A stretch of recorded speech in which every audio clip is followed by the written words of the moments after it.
Sabay-sabay tayo, Miss Universe! Tanggalin na yan! Tanggalin na yan! Tanggalin na yan! Tanggalin na yan! Sige nga, sino ang nasa likod ni Ras to Riches? Tanggalin na yan! Oh! Oh! Oh! Tanggalin na yan! Oh my gosh! Si Boo! Malapit na wala. Si Boo! Miss Universe! Hindi nyo talaga mauhula yan! Boo! Ang hila! Ipay! Ang hila!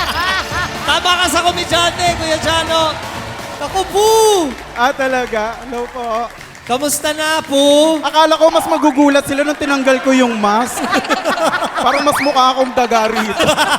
Para walang pa nagkaiba. Ang nakakatawa nito, sabi, ikaw daw si Rats to Riches. Tapos nung pinasuot sa akin yung mask, amoy daga talaga. Talagang Nakulog. pinanindigan talaga nila.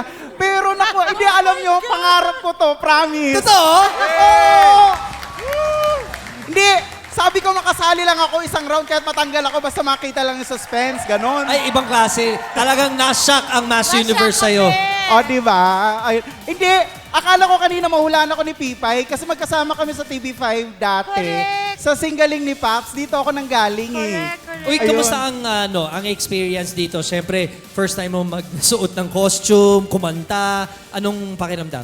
Ito na ang problema. May Ano? pagka-claustro kasi ko. So kaya lagi akong nakayuko kasi kumukuha ako ng hangin simula sa ilalim.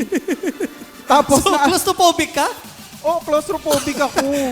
Sa lahat ng daga ako yung claustrophobic.